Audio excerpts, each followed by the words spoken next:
Olá, meu nome é Rafael. Sou o responsável em fazer a apresentação a seguir, intitulada Análise Climatológica e Estatística da Precipitação na cidade de Macaé, RJ.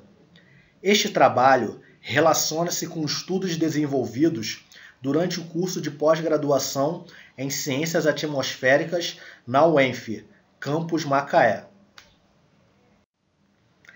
A apresentação está dividida em 6 itens: introdução, objetivo, metodologia, resultados, conclusões, referências. No primeiro item, que é a introdução, ressalta-se a importância da obtenção de um conjunto de dados para determinados estudos. Então, os métodos estatísticos auxiliam o cientista social, o economista, o engenheiro, o agrônomo e muitos outros profissionais, como os meteorologistas, a realizarem o seu trabalho com mais eficiência, permitindo conhecer antecipadamente um determinado resultado de um estudo, segundo Correia, em 2003. Diante da citação apresentada, neste trabalho são apresentadas comparações entre os históricos de chuvas observadas em 2 estações pluviométricas, ambas localizadas no município de Macaé, destacado em vermelho no mapa político do estado do Rio de Janeiro. O objetivo é confrontar os totais pluviométricos mensais médios e anuais, através de séries climatológicas e por ferramentas estatísticas. A metodologia deste trabalho foi extraída do estudo de Vieira e Ferreira de 2017, onde foram utilizadas 2 estações pluviométricas. A primeira, do Laboratório de Meteorologia, cuja sigla é LAMET, vinculada à Universidade Estadual do Norte Fluminense, cuja sigla é UENF. E a segunda estação é a Estação de Fazenda Oratório, vinculada à Agência Nacional de Águas, cuja sigla é a ANA. A partir dessas 2 estações, foram coletados totais pluviométricos diários entre os anos de 2004 a 2013, ou seja, 10 anos de dados. Diante dessas séries de dados, foram construídas estatísticas descritivas, como média, desvio padrão, boxplots, e construídos histogramas, para comparar totais pluviométricos mensais e anuais. Agora, tendo uma visão do mapa físico das 2 estações, a estação do LAMET, destacado no retângulo verde, localiza-se próxima ao litoral de Macaé, e a estação Fazenda Oratório da ANA localiza-se no distrito de Córrego do Ouro, no início da subida da Serra de Macaé. A altitude extraída do trabalho de Vieira de 2018 é 16 metros da estação do LAMET e 50 metros da estação Fazenda Oratório. Imaginando uma distância retilínea entre as 2 estações, a linha reta branca nos oferece uma distância de aproximadamente 20 km. A linha azul clara, que é a estrada da BR-101, nos mostra que a distância entre as 2 estações é de aproximadamente 41 km. E seguindo a estrada pela RJ-106, a distância entre as 2 estações é de aproximadamente 44 km. Agora, os resultados desse trabalho. Aqui apresentam-se os totais pluviométricos mensais médios. No eixo horizontal são apresentados os meses e no eixo vertical os valores de precipitação observada nas 2 estações. A estação LAMET, cuja a coluna de valores está representada pela cor verde, apresenta alguns valores de chuva superiores entre os meses de junho a setembro. Como exemplo, temos o valor de 60,7 milímetros em junho. A estação Fazenda Oratório, cuja é representado pela coluna amarela, apresenta o maior valor de média de 313,3 milímetros em janeiro. Agora os totais pluviométricos anuais, onde no eixo horizontal vemos os anos, de 2004 a 2013, e no eixo vertical os valores de precipitação observada nas duas estações. Na estação do Lamete, observa-se uma oscilação de chuva entre aproximadamente 900 e 2.100 milímetros entre os anos de 2006 e 2008, respectivamente. Na estação Fazenda Oratório, percebe-se o maior registro anual de precipitação de 3.004,3 milímetros no ano de 2008. Tal ano de 2008 também pode ser observado nesse gráfico de totais pluviométricos mensais, no qual, na estação do Lamete, observa-se o maior registro de chuva entre os meses de abril e outubro, com valor de 198,8 milímetros no mês de outubro. E na estação Fazenda Oratório, destacam-se os meses de novembro a dezembro, com valores de 873,6 e 542,6 milímetros, respectivamente. Ou seja, tais valores são aproximadamente 47% daquela chuva observada de mais de 3.000 milímetros, visto no slide anterior. Agora, uma comparação das medidas estatísticas na coluna da esquerda para os totais pluviométricos mensais médios entre as estações do Lamete, a coluna central, e Fazenda Oratório, a coluna à direita. Tanto nas medidas de posição, média, mediana e medida de dispersão, desvio padrão, variância, intervalo interquartílico, a estação Fazenda Oratório apresenta maiores valores. Isso significa maiores valores e variabilidades da precipitação observada nesta estação de Fazenda Oratório. Aqui a comparação entre os blocksplots associados aos totais pluviométricos mensais médios das estações do Lamete, o blockspot à esquerda, e Fazenda Oratório, o blockspot à direita. Também percebe-se os maiores valores de maior variabilidade visto na estação Fazenda Oratório da ANA. Aqui é uma comparação das medidas estatísticas para os totais pluviométricos anuais entre as estações do Lamete, coluna central, e Fazenda Oratório à direita. Percebe-se mais uma vez os maiores valores de maior variabilidade para a estação Fazenda Oratório. E aqui apresenta os blocksplots para os totais pluviométricos anuais, onde mais uma vez percebe-se os maiores valores para a estação Fazenda Oratório. Também observado para os valores do primeiro, segundo, terceiro quartil, os maiores valores para a estação vinculada à ANA.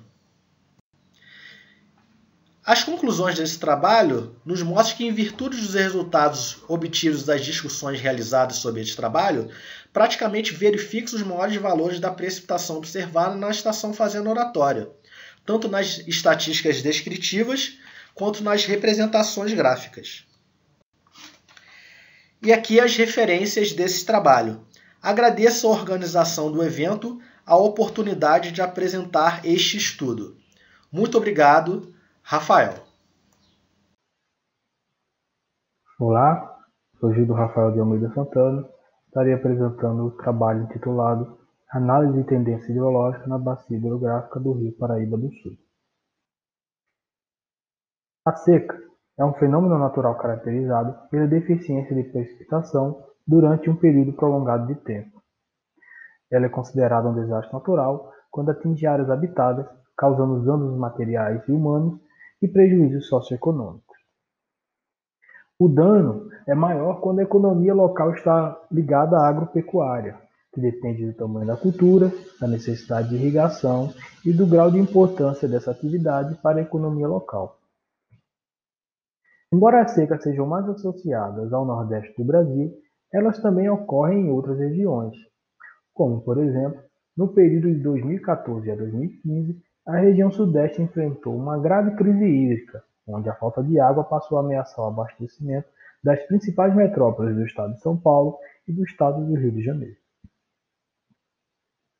No período de 2013 a 2016, as secas e estiagens afetaram 48 milhões de pessoas no Brasil, sendo o ano de 2016 o mais crítico em relação aos impactos sobre a população.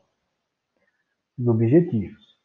O objetivo desse trabalho foi analisar a tendência hidrológica na bacia hidrográfica do Rio Paraíba do Sul. Para tanto, buscou-se identificar os eventos de secas utilizando o índice de precipitação padronizado na escala de 12 meses. Buscou-se também analisar a variabilidade espacial e temporal da intensidade, duração, frequência e tendência dos eventos de seca, além de identificar os impactos causados pelos eventos de seca nos municípios localizados na região da bacia hidrográfica do Rio Paraíba do Sul. Caracterização da área de estudo. A bacia hidrográfica do Rio Paraíba do Sul destaca-se por estar localizada em uma das regiões mais desenvolvidas do país, onde encontram-se os maiores polos industriais e populacionais. Pode-se observar na figura 1 e 2.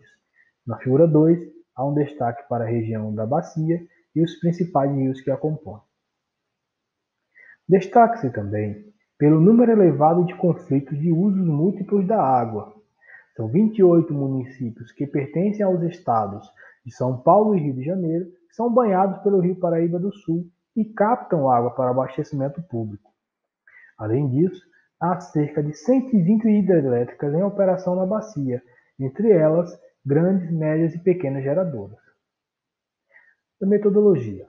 Na análise de tendência hidrológica, foram utilizados os dados de precipitação de 92 estações pluviométricas da rede hidrometeorológica gerenciada pela Agência Nacional de Águas, referentes ao período de 1970 a 2018. Pode-se observar na figura ao lado a delimitação da bacia e as estações pluviométricas previamente selecionadas. Os extremos hidrológicos foram caracterizados pelo SPI-12, Índice de Precipitação Padronizado na escala de 12 meses. O teste estatístico não paramétrico de Menkendel foi utilizado para detectar as tendências estatisticamente significativas ao nível de confiança de 95%. Já a verificação dos impactos causados pelas secas foi feita utilizando os dados do Sistema Integrado de Informação sobre Desastres da Secretaria Nacional de Proteção e Defesa. Os resultados de discussões da análise espacial, climatologia da precipitação. Essa figura representa a média do total anual de precipitação na bacia do Rio Paraíba do Sul para o período de 1970 a 2018. Observa-se que os valores variam entre 900 e 2.700 milímetros. Pode-se observar também que na divisa entre São Paulo, Rio de Janeiro e Minas Gerais, os valores maiores que 1.800 milímetros. E os menores valores são observados no norte do estado do Rio de Janeiro, com núcleos de médios anuais abaixo de 1.200 milímetros. Da análise de tendência. Essa figura representa a análise de tendência significativa da precipitação anual e do SPI-12, ou seja, para as duas séries analisadas. Tendência significativa a 5%. Das duas séries analisadas foram encontradas 7 estações que apresentaram tendência significativa a 5%, tanto no total anual de precipitação quanto no SPI-12, em que 2 apresentaram tendência positiva significativa a 5% e 5 apresentaram tendência negativa significativa a 5%. As que apresentaram tendência positiva estão marcadas com triângulos em azul e as que apresentaram tendência negativa estão marcadas com as bolinhas em círculos em vermelho. Essas 7 estações, 2 estão localizadas no estado de Minas Gerais, 3 no estado de Rio de Janeiro e 2 no estado de São Paulo. Na série temporal do SPI-12 das estações Carangola e Areal, que apresentaram tendência significativa, observa-se maior concentração de valores positivos a partir do ano 2000, como pode se observar nos destaques das figuras. Também foi observado maior frequência de valores negativos a partir de 2014 na região de Areal, o que corrobora com o registro que foi no mesmo período da crise hídrica de 2014 a 2015. Embora é importante destacar que os diferentes padrões de comportamento nas séries temporais do SPI-12. Em algumas regiões, mostram evidência de variabilidade interanual nos dados, enquanto em outras, como o Mato Limpo, a variabilidade é decadal. como pode-se observar também nas figuras abaixo. Das 5 regiões analisadas, destacam-se 2 em São Paulo, como Cerâmica Quirino, e o Mato Limpo, pela duração dos eventos. Essa figura representa a série temporal do SPI-12 para as estações pluviométricas que apresentaram tendência negativa significativa a 5%, tanto na precipitação anual quanto no SPI-12. Como havia falado anteriormente, observa-se aí a duração, a persistência desses valores negativos, tanto na região do Mato Limpo e da Cerâmica Quirino. Dos registros de desastres. Para verificar se houve registro de desastres, se houve registros oficiais desses eventos de estiagem e seca na região da bacia hidrográfica do Rio Paraíba do Sul, entre o período de 1970 a 2018, foi realizado um levantamento no Sistema Integrado de Informações sobre Desastres. Lá foram encontrados 31 eventos de estiagem e 3 de seca.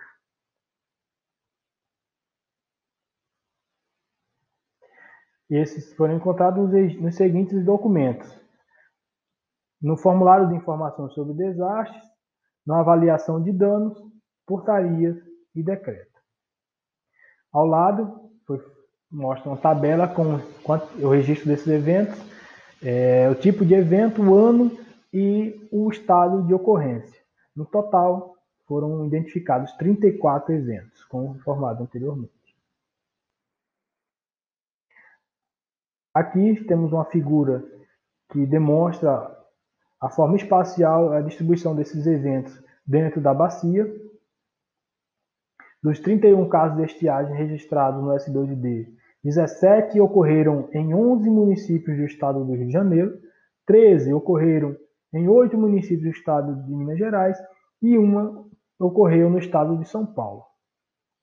Dos 13 registros de seca, 2 ocorreram em Minas Gerais e 1 ocorreu no estado do Rio de Janeiro. Nas conclusões. Esse estudo consistiu em analisar os eventos de seca na bacia hidrográfica do Rio Paraíba do Sul através do índice de precipitação padronizado. Para isso, foram utilizados dados de precipitação de 92 estações pluviométricas no período de 1970 a 2018. De forma geral, os menores totais pluviométricos foram observados na região norte da bacia, com núcleos com médias anuais entre 900 e 1.200. Já os maiores valores, entre 1.800 e 2.700 milímetros, são registrados na divisa do estado de São Paulo e do estado do Rio de Janeiro com o estado de Minas Gerais.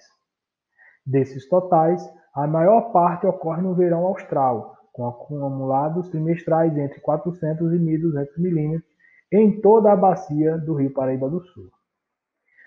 A análise de tendência, os resultados obtidos sugerem que o regime pluviométrico na bacia vem sofrendo alterações em uma escala local. Em algumas estações pluviométricas, a tendência significativa dos totais anuais de precipitação e do SPI-12 foram positiva e em outras foi negativa. Ou seja, em algumas regiões os totais de precipitação vêm diminuindo enquanto outras vêm aumentando. Nas séries temporais do SPI-12 das estações com tendência negativa significativa, as estações meteorológicas Cerâmica Quirino e Mato Limpo se destacam, pois os valores negativos foram persistentes por mais de uma década. Já as estações com tendência positiva significativa, vale destacar areal, né? Vale também destacar que essa região apresentou valores negativos a partir de 2014, corroborando com o evento da crise hídrica ocorrido no período de 2014 e 2015. Muito obrigado. Olá, me chamo Pedro Fiorotti e vou apresentar o trabalho intitulado Anticiclone Subtropical do Atlântico Sul, um estudo sobre sua abrangência, seu centro e tendência de comportamento segundo reanálise Era Interim no período de 1980 a 2018. Meus orientadores são Fernanda Vasconcelos e Renan Martins. O trabalho está dividido dessa seguinte maneira. Foram utilizados dados mensais de geopotencial a 850 HPA das saídas de reanálise do Era Interim, que possui uma resolução espacial de 0,75 graus. O período analisado vai de dezembro de 1979 a novembro de 2018. Nos próximos slides, os gráficos e tabelas apresentam os trimestres divididos em dezembro, janeiro e fevereiro, que representam o verão, março, abril, maio, o outono, junho, julho e agosto, o inverno, e setembro, outubro e novembro, a primavera. Como metodologia, fez-se a média climatológica sazonal de 1980 a 2010 de geopotencial médio na área compreendida entre 45 graus sul e o Equador, e entre 45 graus oeste e 10 graus leste. Posteriormente, subtraiu-se o geopotencial médio do trimestre de cada ano da série pela média climatológica do trimestre em questão, calculada anteriormente. Para os resultados, foi feita a tendência dos pontos extremos norte, sul, leste e oeste da isolinha de 28. Esses pontos extremos correspondem à latitude do ponto mais a norte e mais a sul para os pontos extremos norte e sul, e à longitude do ponto mais a leste e mais a oeste para os pontos extremos leste e oeste da isolinha de 28. E foi utilizado o ponto de grade com maior valor para determinar a posição e intensidade do centro do sistema. Nos casos em que houve mais de um ponto de grade com o mesmo valor, foi feita a média da latitude e longitude desses pontos para determinar a posição do seu centro. Depois, foram feitas as estatísticas do teste de Menkendel e curvatura de 100. A curvatura de 100 foi utilizada para saber a tendência da posição dos pontos extremos e da posição e intensidade do centro. Já o teste de Menkendel foi utilizado para saber se essa tendência era significativa, sendo utilizado nesse trabalho a significância de 90%. Mas antes de começar a apresentar os resultados, eu preciso fazer uma pequena ressalva. Esses gráficos, eles apresentam uma linha de tendência, porém, ela não é a curvatura de 100.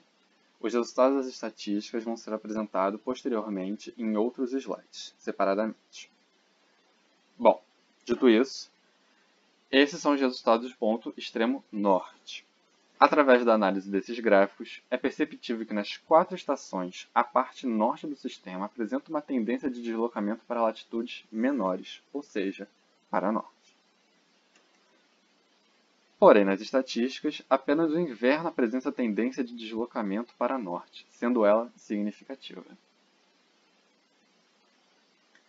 Para os pontos extremo sul, novamente organizados da mesma forma, em todos os períodos é possível perceber uma tendência de deslocamento para sul nas 4 estações,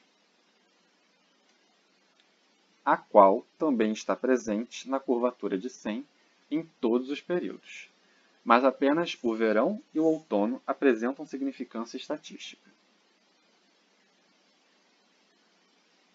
Para os pontos extremo oeste, tem-se uma tendência de deslocamento para o oeste desses pontos em todos os períodos. Quanto à curvatura de 100, apenas o outono não apresentou tendência de deslocamento para o oeste, tendo apenas o inverno com significância estatística. Quanto aos pontos extremo leste, também é perceptível que todos os períodos analisados apresentam tendência de deslocamento para leste, sendo que apenas outono e primavera apresentam essa tendência na curvatura de 100, ambas com significância estatística. Da mesma forma que os pontos extremos, para o centro também foi utilizada a mesma organização. Bom, pela análise desses gráficos de intensidade, em todos os períodos é possível perceber uma tendência de aumento de intensidade do centro. Na curvatura de 100, também é notável essa tendência, porém nenhuma apresentou significância. Para a latitude do centro, em todos os períodos, ela apresentou uma tendência de deslocamento para latitudes maiores, sendo que essa tendência só foi notada pela curvatura de 100 na primavera, sendo ela significativa. Quanto à longitude, Apenas o verão apresentou uma tendência de deslocamento para oeste, enquanto que, nos outros 3 períodos, essa tendência é para leste. A curvatura de 100 mostra a tendência de deslocamento para oeste no verão e para leste no outono, sendo ambas não significativas. Com esses resultados, podemos concluir, em relação à parte norte, os gráficos mostram uma tendência de expansão para norte, mas apenas o inverno teve essa tendência pela curvatura de 100, sendo ela significativa. A parte sul mostrou uma tendência de deslocamento para sul em todos os períodos, tanto nos gráficos quanto pela curvatura de 100, mas apenas o verão e o outono foram significativos pelo teste de Menkender. O setor oeste apresentou uma tendência de deslocamento para oeste pelos gráficos em todos os períodos, tendo apenas o outono sem mostrar tendência pela curvatura de 100. Apenas o inverno apresentou significância estatística. Já para o leste, todos os períodos apresentaram tendência de deslocamento para leste pelos gráficos, mas apenas o outono e a primavera apresentaram essa tendência pela curvatura de 100. Ambas com significância. Já para o centro, tanto os gráficos quanto a curvatura de 100 mostraram tendência de aumento de intensidade, mas nenhum período teve significância estatística. Para a latitude, os gráficos mostram tendência de deslocamento para sul, mas a curvatura de 100 só mostra essa tendência na primavera, com significância.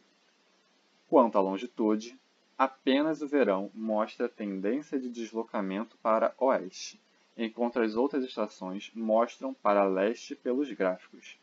A curvatura de 100 indica uma tendência de deslocamento para oeste no verão e para leste no outono, com ambas significativas.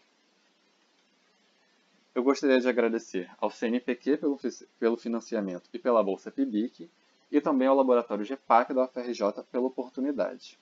Obrigado. Olá a todos, meu nome é Jéssica e o título do trabalho é o aumento da temperatura mínima do ar no Brasil com base em projeções futuras de mudanças climáticas.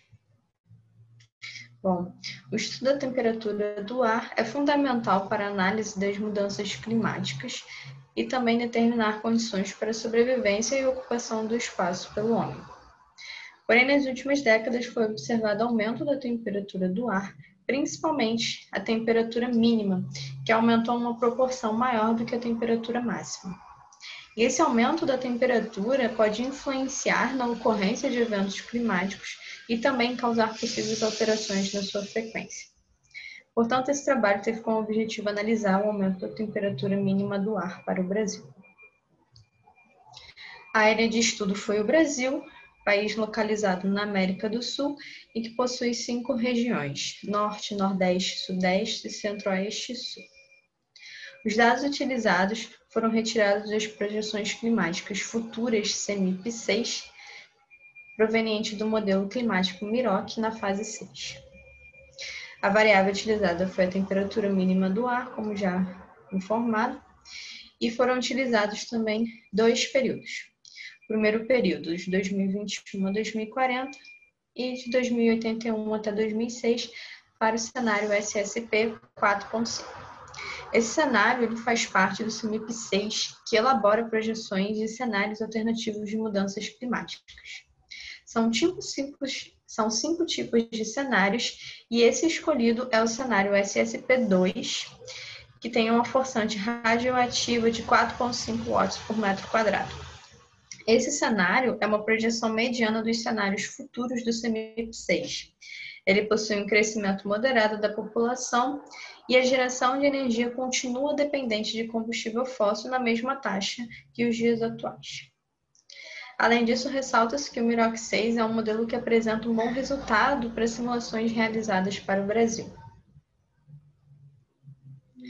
Como resultado, a primeira figura apresenta a temperatura mínima do ar no período de 2021 a 2040 e é possível observar a projeção de temperatura mínima com variação entre 12 e 24 graus Celsius, Os maiores valores observados na região norte, com temperaturas mínimas maiores do que 22 graus Celsius, e os menores valores encontrados foram na região sul, em torno de 12 graus Celsius. Na maior parte do país, a temperatura mínima do ar ficou entre 20 e 24 graus Celsius, enquanto que no sul do Nordeste, nas regiões também Sudeste e Sul, há temperaturas em torno de 18 graus Celsius.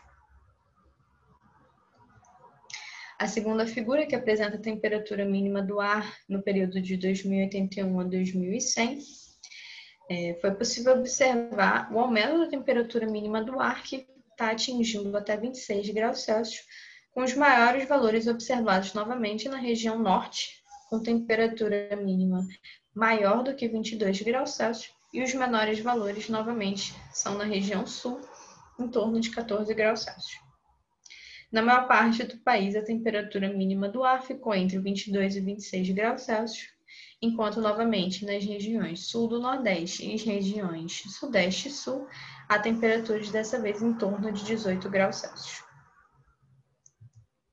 A próxima figura apresenta a anomalia da temperatura mínima do ar e foi possível observar a anomalia da temperatura para todo o Brasil, com valores entre 1,2 e 1,6 graus Celsius, que foram os maiores valores, encontrados nas regiões Nordeste do Sudeste, Leste do Nordeste, Sudoeste de Mato Grosso e extremo norte do Brasil, representado pelas cores amarelo e verde. Para todo o resto do Brasil, da cor rosa, foram observadas anomalias em torno de 0,8 graus Celsius. Como conclusões desse trabalho, foi possível observar que o aumento da temperatura mínima do ar ocorre em todo o Brasil e apenas a região sul não obteve as anomalias entre 1,2 e 1,6 graus Celsius. Na maior parte do país, o aumento foi em torno de 0,8 graus Celsius. E se o aumento da temperatura mínima do ar foi efetivo, como podemos observar, isso vai impactar de modo geral todas as regiões do Brasil. Obrigada pela atenção. Olá, meu nome é Matheus Gomes Tavares e eu irei apresentar o trabalho intitulado Distribuição Espacial das Precipitações Máximas Diárias no Estado do Rio de Janeiro. A minha orientadora é a professora Eliane Barbosa Santos. O conhecimento do comportamento das precipitações máximas diárias é de suma importância em diversos segmentos da sociedade, como, por exemplo, no dimensionamento de obras hidráulicas e planejamento de atividades agrícolas. E esses eventos vêm gerando prejuízos que afetam a população tanto de forma social quanto econômica. No sudeste do Brasil, pode-se observar cada vez mais os impactos e intensidades provocados pelas precipitações máximas. No estado do Rio de Janeiro, as consequências mais frequentes das chuvas intensas são enchentes, inundações, alagamentos, enxurradas e deslizamentos de terra, causando diversos danos à população. Diante disso, o objetivo principal deste trabalho foi estudar as precipitações máximas diárias no estado do Rio de Janeiro. Os objetivos específicos trabalhados foram estudar o comportamento das precipitações máximas diárias e indicar as regiões e o período por estação do ano com precipitações máximas mais intensas. Para realizar esse estudo, foram utilizados dados diários de precipitação da rede hidrometeorológica gerenciada pela Agência Nacional de Águas. Foram selecionados os postos pluviométricos que apresentaram dados consistentes, com no máximo 10% de falhas, referentes ao período de 1978 a 2017. Na figura 1, pode-se observar a distribuição das 53 estações meteorológicas selecionadas, distribuídas pelas mesorregiões do estado do Rio de Janeiro. Em seguida, foram considerados os valores máximos diários de precipitação em uma escala anual e sazonal, por estações no ano, de cada ano de registro, obtendo-se as séries de precipitações diárias máximas anuais e sazonais. Em seguida, foi realizada uma análise descritiva desses dados, considerando os mínimos dos máximos de precipitação, os máximos dos máximos de precipitação, a média dos máximos de precipitação e o desvio dos máximos de precipitação. Posteriormente, a análise espacial dos dados foi realizada por meio do método de interpolação pelo inverso da distância ponderada. A expressão que define o método é dada abaixo. Basicamente, considera-se o valor de cada vizinho ponderado pelo inverso da distância entre ele e o ponto de interesse. Assim, vizinhos distantes contribuem com menos peso para o valor final que vizinhos mais próximos. Sendo esta interpolação feita com o auxílio do QGIS, que é um sistema de informação geográfica livre e de código aberto, cujas funções principais são visualização, criação e edição de dados espaciais. Nesta primeira figura, apresenta-se a distribuição espacial dos valores mínimos, máximos, médios e desvios dos eventos de prestação máxima diária anual. De forma geral, observa-se que os valores mais intensos das prestações máximas estão na Baixada Litorânea e na porção leste da região metropolitana, com médias maiores que 95 milímetros por dia. Já os menores valores dos mínimos, máximos e médios de prestação máxima são registrados nas regiões Norte e Noroeste Fluminense. Nas próximas figuras, são apresentadas as distribuições espacial dos mínimos, máximos, média e desvio dos eventos de prestações máximas diárias na escala sazonal por estações do ano. O verão, que compreende a dezembro, janeiro, fevereiro. O outono, que compreende a março, abril, maio. O inverno, que compreende a junho, julho e agosto. E a primavera, que compreende a setembro, outubro e novembro. A primeira figura observada da distribuição na escala sazonal apresenta os valores dos mínimos das prestações máximas, onde pode-se perceber que os menores valores dos mínimos das prestações máximas se encontram no inverno, com precipitações máximas menores que 10 milímetros por dia na maioria das regiões do estado.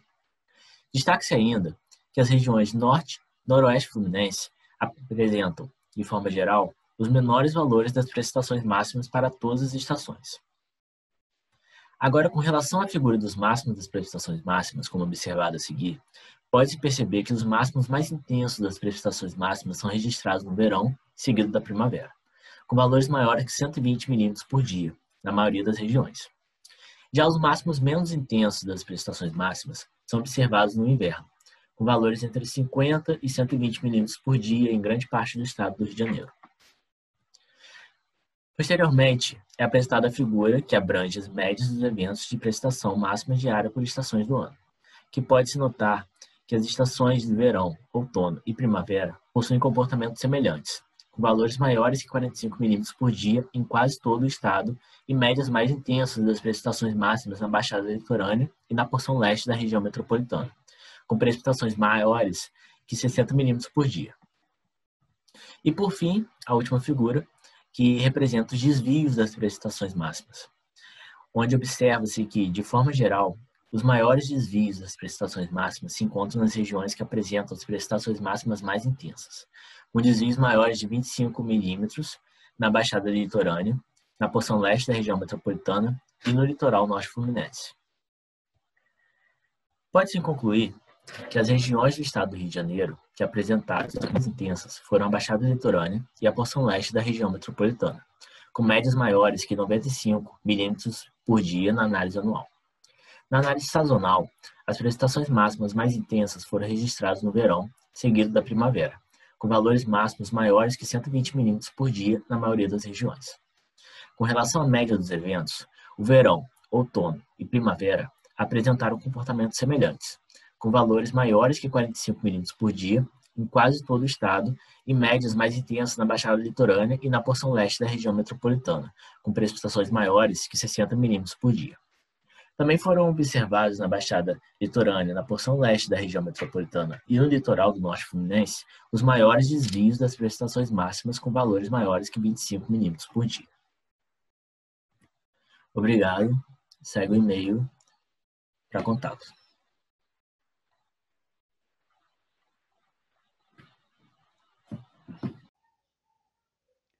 Olá, sou Vanessa Neves, aluna do curso de Ciências Ambientais da Universidade Federal de São Paulo, e eu vou apresentar os resultados parciais do meu projeto de iniciação científica sobre os eventos extremos de chuva em Diadema, São Paulo, uma análise da frequência de ocorrência e da distribuição espacial sob a orientação do professor Dr. Newton Évora. No contexto das mudanças climáticas, os eventos extremos de chuva tendem a se tornar mais intensos e ocorrer com maior frequência. Consequentemente, os danos associados a eles, como o número de vítimas e os prejuízos materiais, tendem a aumentar se nada for feito. As áreas urbanas, em particular aquelas com populações em situações de vulnerabilidade socioambiental, devem sofrer mais com esse aumento de eventos extremos de chuva. Nesse contexto, o monitoramento pluviométrico se faz necessário tanto pelo conhecimento do regime pluviométrico da região, como também na análise das tendências locais para o planejamento urbano do município.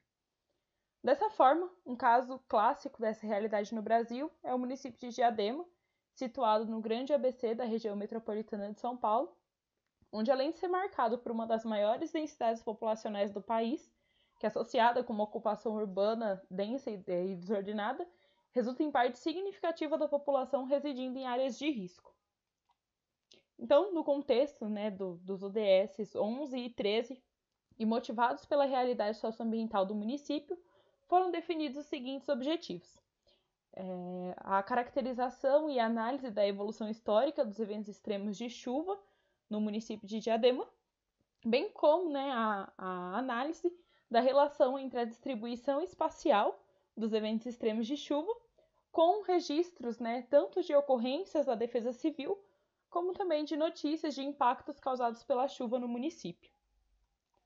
Então, por muitos anos, o município de Diadema ele foi monitorado por uma única estação pluviométrica do Departamento de Água e Energia do Estado de São Paulo, que cobriu o período de 1972 até 2016. E esse cenário ele muda a partir de 2013, onde são instaladas 7 novas estações de CEMADEM, sendo sua maioria centrada na porção central, concentrada na porção central do município. Como a gente pode ver na imagem aqui ao lado, a gente tem em vermelho as estações do CEMADEM e em azul as estações pluviométricas do DAEE. Então, dessa forma, para análise da frequência de ocorrência dos eventos extremos de chuva, foram utilizados dados diários dessas estações, que então cobriu o período de 1972 a 2019. Como referência de um evento extremo de chuva, consideramos o valor adotado por Silva Dias de 80 milímetros diário.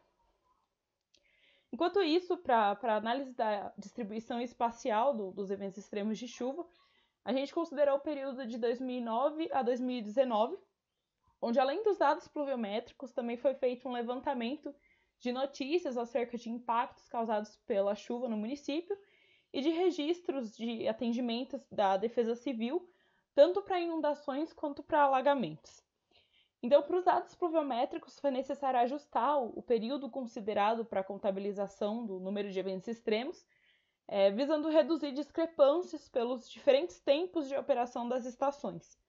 Então, assim, o critério selecionado foi de que a gente utilizaria apenas os anos em que houve monitoramento simultâneo em todas as estações nos bairros de Diadema.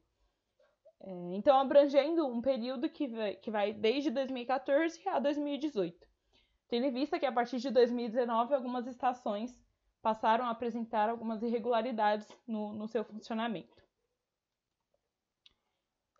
Então, o nosso primeiro resultado acerca da série histórica da chuva de Diadema. Então, em azul, a gente vê a nossa precipitação anual, volume total de chuva que caiu por ano, e em laranja, a precipitação média de Diadema. Então, a gente já consegue observar que, mesmo havendo anos mais e menos chuvosos, como é o caso de 2010 e de 1985, a gente não consegue ver uma tendência de aumento ou de diminuição do volume total da chuva do município. No caso, para os eventos extremos, então, considerando como evento extremo a chuva diária que foi maior do que 80 milímetros, o gráfico mostra em azul o número de dias que a chuva superou esses 80 milímetros por década para a região central do município, predominantemente monitorada pelo DAEE, e em amarelo o número de eventos extremos para os demais bairros, sendo que essa análise ela só foi possível pela ampliação da rede de monitoramento com as estações CEMADEM. Então é importante ressaltar que na década de 90, houve um período de 2 anos sem monitoramento no município, bem como essa última década ela não está completa, então ela vai de 2012 a 2019. Então, pegando um intervalo aí de 8 anos. Então, primeiramente, tomando a região central como referência, nas décadas de 70 e 80 foram menos de 4 eventos acima de 80 milímetros, e a partir da década de 90 ocorre um aumento do número dos eventos extremos de chuva, alcançando 9 ocorrências até 2019. Então, já se igualando aos números registrados nos anos 2000, mesmo sem ter completado uma década, né, para análise.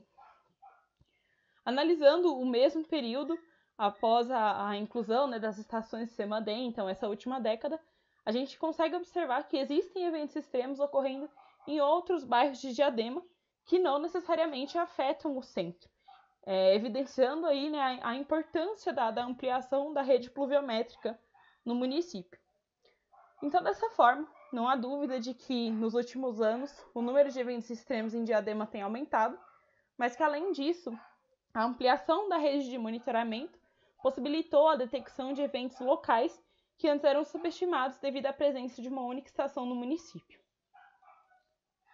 Então, a partir do levantamento que foi feito, né, considerando tanto os dados pluviométricos como as notícias e os registros da Defesa Civil para inundações e alagamentos, foi feita a distribuição espacial dessas ocorrências, de forma que da direita para a esquerda a gente tem, né, os eventos extremos de chuva, onde merece atenção ao bairro, né, do centro de Diadema, que teve maior número de eventos.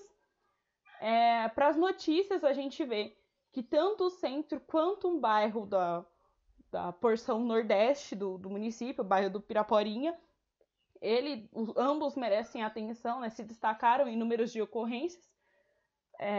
Para as inundações, a gente vê que toda essa porção leste, né, essa fatia leste e sudeste do município, ela foi mais impactada, mais uma vez ressaltando o bairro do Piraporinha. E para os alagamentos, a gente vê que essa porção, né, sudeste e sul foi a mais impactada, pegando os bairros Eldorado e Casa Grande. A partir daí, uma análise que a gente consegue fazer é que, por mais que os eventos extremos, né, captados pelas estações pluviométricas, elas tenham sido mais frequentes na região central do município, foram nas porções nordeste, leste e sul, onde se mostrou maior número de ocorrências, tanto de inundações quanto de alagamentos. Então, essa análise integrada, ela mostra pra gente, né, tanto dos dados de chuva quanto de registros da Defesa Civil, ela revela, né, que a região de Diadema, que tem o maior número de ocorrências para inundações, ela não possui monitoramento, né, que é o caso do bairro Piraporinha. Então, com isso, nós podemos concluir que há um evidente aumento no número de eventos extremos em Diadema e que, mesmo sendo um município pequeno, a ampliação da rede pluviométrica ela se mostrou importante, pois começou a identificar eventos extremos locais que anteriormente eram subestimados pela presença de uma única estação no município. Entretanto, ainda existem lacunas importantes na cobertura espacial do município, tendo em vista que muitas regiões ainda não possuem monitoramento. E mesmo com a rede ampliada, áreas que são frequentemente impactadas pela chuva não possuem monitoramento, o que é o caso da porção nordeste, né, mais especificamente o bairro do Piraporinha. Então, os nossos agradecimentos ao Laboratório de Meteorologia da Universidade Estadual Norte Fluminense Darcy Ribeiro e à primeira semana de Engenharia Meteorológica pela oportunidade. Agradeço também ao meu orientador e toda a equipe do Laboratório de Clima e Poluição do Ar da Unifesp por todo o apoio e instrução. E, por fim, a FAPESP pelo financiamento com a Bolsa de Iniciação Científica. Obrigada. Meu nome é Catarina Freire de Caldas e eu curso Meteorologia na Universidade Federal do Rio de Janeiro.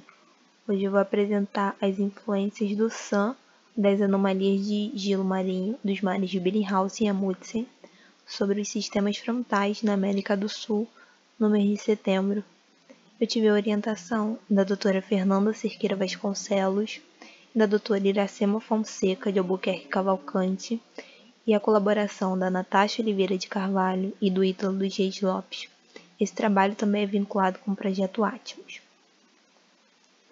Essa apresentação será dividida entre introdução, objetivos, dados e metodologia, resultados, referências e o agradecimento. A oscilação antártica ou modo Nula-Sul é um importante padrão de teleconexão, possuindo influência na América do Sul e também impactos sobre o gelo marinho antártico. A A extensão de gelo marinho antártico também afeta a circulação em todo o hemisfério sul.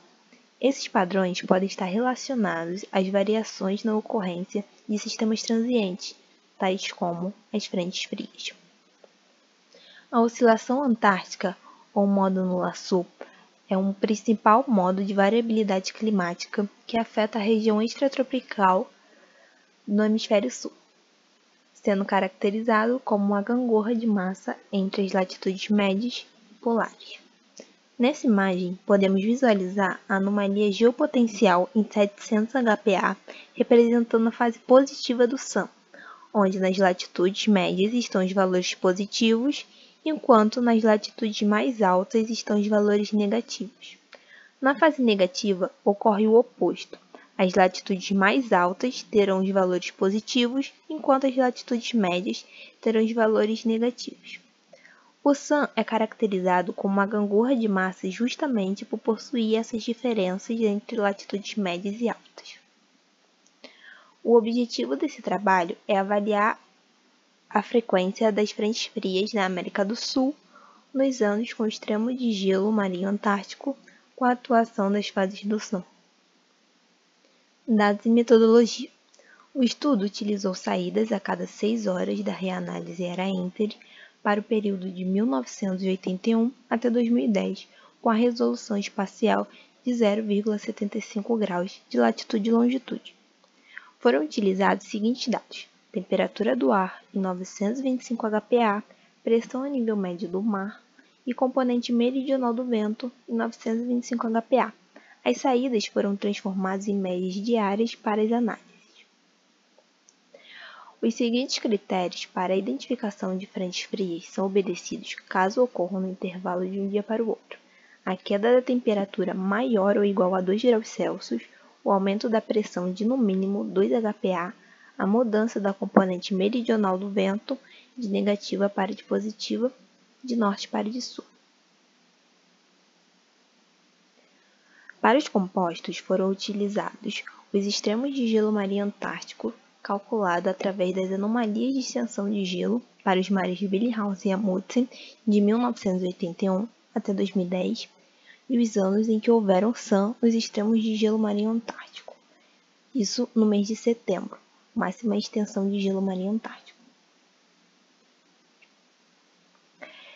Nessa imagem podemos ter uma melhor visualização da máxima extensão de gelo no mês de setembro. Para a análise dos extremos de gelo marinho, delimitamos os mares com as seguintes longitudes, e esse círculo em vermelho representa o setor dos mares de Billinghausen e Amundsen. Para a detecção das frentes frias, utilizamos o Python e seguimos os seguintes passos. No primeiro passo, transformamos os dados em matrizes de tamanhos referentes à latitude e longitude para que fosse possível detectar as frentes em cada ponto de grade. Logo em seguida, a criação de uma matriz nula referente ao tamanho da matriz de dados. Em seguida, na fase de detecção, utilizamos os critérios apresentados anteriormente no intervalo de um dia para o outro, isso e que houvesse a queda da temperatura, o aumento da pressão e a mudança da componente meridional do vento. E assim, todas as vezes que os critérios fossem detectados, seriam considerados como uma frente e o numeral 1 seria adicionado à matriz nula, referente ao ponto onde houve a detecção. Também tivemos a seguinte preocupação: e se uma mesma frente fosse detectada mais de uma vez no mesmo ponto?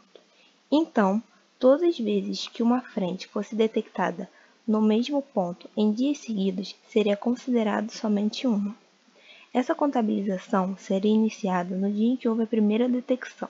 Assim, se uma frente se inicia no final de um mês e ela continua até o próximo, essa frente só será contabilizada no mês em que ela se inicia. Resultados. Nessa imagem, podemos visualizar a configuração das frentes no mês de setembro. Essa imagem mostra a média climatológica de 1981 até 2010, no mês de setembro, onde as escalas de cores são referentes à frequência das frentes e vão do numeral 1 até o 9, com as cores mais intensas nos valores mais altos. Nessa tabela, podemos observar os compostos com os anos em que foram observadas as fases do SAM com a extensão de gelo, tanto para máxima quanto mínima extensão. Para a fase positiva do SAM, na máxima extensão e na mínima, podemos observar que a maior frequência de frente sobre o continente está na máxima extensão do SAM positivo. Para a fase negativa, também de mínima extensão, podemos observar o avanço das frentes em direção ao nordeste e as maiores frequências de frentes frias sobre o sudeste do Brasil, e também na região da Bolívia. No entanto, a máxima extensão na fase negativa possui os maiores valores de frequência de frentes frias. Analisando as imagens em conjunto, podemos visualizar que as maiores frequências de frentes frias estão na máxima extensão do SAM negativo e também é possível visualizar que em ambas as fases dessa extensão possuem maiores frequências de frente sobre o continente. Já na extensão oposta, o mesmo é possível analisar em relação ao Nordeste, onde em ambas as fases da extensão mínima é possível observar o avanço dessa região. Conclusão. Tivemos a conclusão que a maior frequência de frentes frias está localizada na máxima extensão do SAM negativo, isso para o mês de setembro, no mar de Billinghausen. Referências utilizadas. Para trabalhos futuros, pretendemos investigar os mecanismos físicos e explicar as diferenças entre as categorias. Agradecimentos ao Instituto Nacional de Pesquisas Espaciais, o INPE, e ao CNPq pela Bolsa de Iniciação Científica e ao Projeto Atmos. Obrigada. Olá, meu trabalho é intitulado como Ligação da corrente de jato no Nordeste brasileiro com as correntes de dois hemisférios e fenômenos adversos. Os autores são eu, Ana Letícia, professora Natália Fedorova e Vladimir Levi. As correntes de jato são importantes pois elas afetam diretamente o transporte aéreo, pois elas causam ventos fortes associados aos núcleos de jato e podem causar fenômenos adversos devido à turbulência. As correntes de jato estão presentes em ambos os hemisférios e são do tipo corrente de jato subtropical, corrente de jato polar e corrente de jato do Nordeste brasileiro. Os fenômenos meteorológicos adversos podem ser chuva, trovoada, nevoeiro, névoa úmida, entre outros. O objetivo desse trabalho é analisar a frequência de eventos de dois tipos de ligações de corrente de jato do Nordeste brasileiro, mais a corrente de jato subtropical, mais a corrente de jato polar no hemisfério norte e no hemisfério sul. E também analisar a influência das ligações na ocorrência de fenômenos adversos no aeroporto de Maceió ao longo de 2019. Os resultados vão servir como mais uma ferramenta para a previsão de fenômenos adversos nas proximidades dos aeroportos. Os materiais e métodos, nós podemos ver o local de estudo. Ele é dividido em 3 áreas. A área 1, que abrange os 2 hemisférios e parte do Oceano Atlântico. A área 2, que é a região do Nordeste brasileiro. E a área 3, onde podemos observar melhor o estado de Alagoas, que fica localizado também o aeroporto de Maceió. Os dados são provenientes de reanálise 2 do NCEP com resolução de 2,5 por 2,5 no nível de 200 hectopascal, onde é localizada as correntes de jato. Os dados são diários das componentes U e V nos horários sinóticos principais, que são de 0, 6, 12 e 18 TC. Os fenômenos adversos, eles são provenientes do Boletim Meteorológico do METAR, baixados do aplicativo API. A metodologia consta na identificação das correntes de jato do Nordeste brasileiro com velocidade de mais ou menos 20 metros por segundo e também será feita a partir de então será feita a frequência das ocorrências das ligações dos fenômenos adversos. Esses fenômenos são contados mensalmente ao longo do dia se houver a ligação entre as correntes de jato. Os resultados, a ocorrência dos tipos de ligações nos 4 horários sinóticos ao longo do ano foram identificados e, através da tabela 2, nós podemos ver o número de ocorrência na qual pode-se observar que as correntes de jato do Nordeste brasileiro, com as correntes de jato subtropical Sul e corrente polar Sul, são mais numerosas nos horários de 0 e 6 UTC em maior número e em menor número no horário de 18 UTC. Nas correntes de jato do Nordeste brasileiro, ligando-se às correntes de jato do hemisfério norte, estão em menor número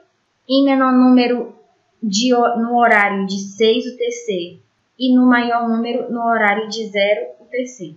O total de ligações de corrente de jato em 2019 e ligações com os fenômenos em Maceió. Na figura 2, ela representa uma análise anual. Podemos observar que nos meses mais frios no hemisfério sul foi onde ocorreu o maior número de ligação. Nesse período não ocorreu nenhum tipo de ligação de corrente de jato do Nordeste brasileiro com a corrente de jato do hemisfério norte. Porém, essas correntes de jato do hemisfério norte ocorreram principalmente nos meses quentes, de novembro a dezembro, sendo julho um mês frio, onde ocorreram o maior número de ligações com as ligações do hemisfério sul, e as ligações do hemisfério norte, o maior número foi em janeiro. A partir dessa análise geral, foi feita a análise sobre a região do aeroporto de Maceió. E assim esse número ficou. O maior número de ligações foram 79 no mês de julho, com as correntes com a ligação do hemisfério sul, e as correntes com a ligação do hemisfério norte ocorreram em janeiro. Ou seja, a figura 3 segue o mesmo padrão da figura 2 em números. A figura 4 mostra os meses com registros de fenômenos adversos por mês no aeroporto de Maceió. Os fenômenos adversos ocorreram principalmente nos meses de julho, junho e agosto, com as ligações do hemisfério sul, e as ligações do hemisfério norte ocorreram nos meses de janeiro, fevereiro e dezembro. Nos demais meses não ocorreram registros de fenômenos adversos. Na figura 5, podemos observar o total de ocorrências de fenômenos adversos em Maceió. Os fenômenos que ocorreram com as ligações das correntes de jato do hemisfério sul foram mais numerosos, como podemos observar. Então, os fenômenos que mais ocorreram foram chuva fraca, névoa úmida e pancada de chuva na vizinhança. Com as ligações da corrente de jato do Nordeste brasileiro com as correntes de jato do hemisfério norte, os fenômenos mais frequentes foram chuva forte, chuva recente e pancada de chuva recente. Então, segue 2 exemplos de caso desses 2 tipos de ligação com fenômenos adversos. As do hemisfério sul, podemos observar que houve essa ligação no dia 13 de junho, na qual a velocidade máxima atingiu 23 metros por segundo na região do aeroporto de Maceió, e os fenômenos adversos registrados no boletim meteorológico foram chuva moderada, chuva fraca, chuva recente e névoa úmida. Outro exemplo ligado ao hemisfério norte e os fenômenos adversos que ocorreram, podemos observar no dia 7 de janeiro que a velocidade máxima no ponto onde encontra-se o aeroporto de Maceió, a velocidade atingiu 28 metros por segundo, e os fenômenos adversos que ocorreram foram chuva fraca, pancadas de chuva na vizinhança e névoa úmida. Então, podemos concluir que esses 2 tipos de ligações foram observados em 220 dias, ou seja, em mais da metade de dias do ano. As ligações do hemisfério sul foram mais frequentes do que as ligações do hemisfério norte.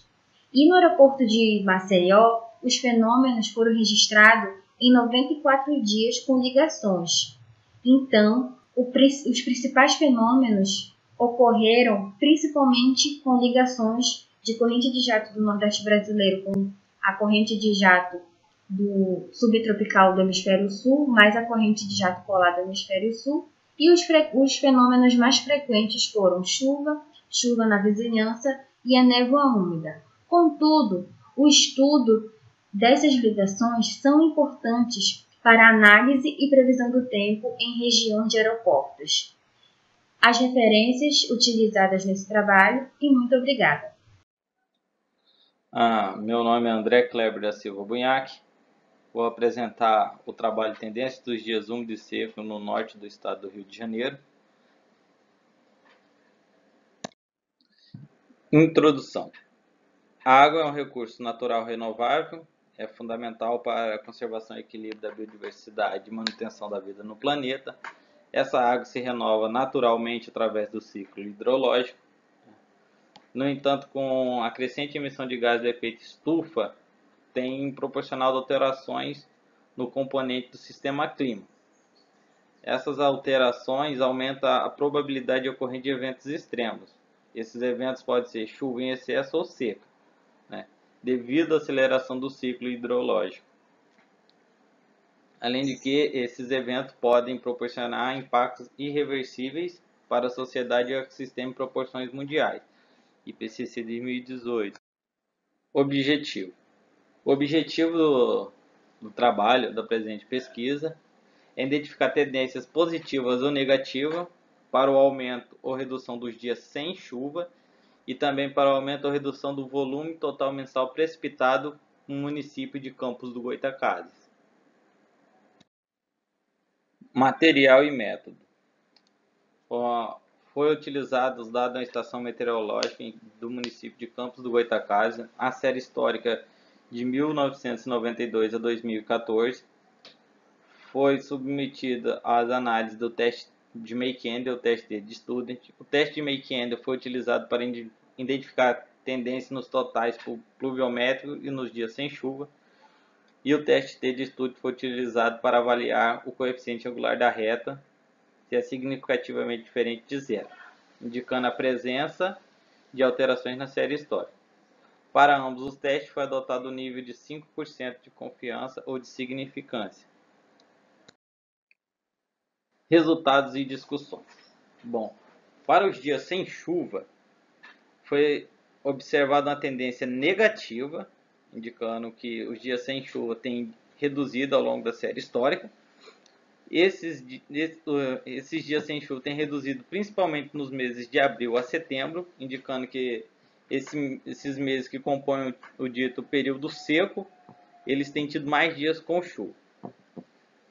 Já para o total mensal precipitado, também foi evidenciada tendências negativas para a maioria dos meses, indicando que o volume total mensal tem reduzido, sendo setembro significativamente, sendo mês de setembro apresentando significância estatística no nível de 5% para ambos os testes aplicados, indicando a redução.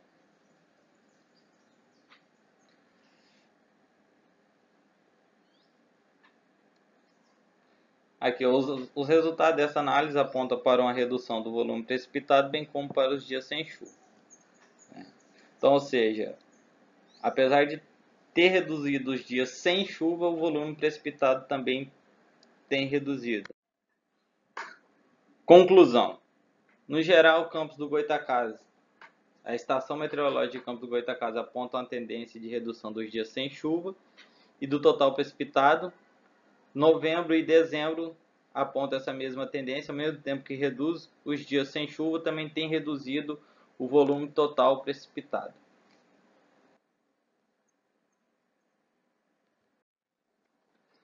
Ou seja, apesar dos dias sem chuva estarem reduzindo, tem uma tendência de redução dos dias sem chuva, essa redução não se traduz em aumento do volume precipitado para a região. Ao longo do ano e ao longo da série histórica, é isso que é evidenciado pela tendência negativa que apresenta. E por último aí a referência bibliográfica que foi consultada para a elaboração do presente trabalho. Muito obrigado a todos.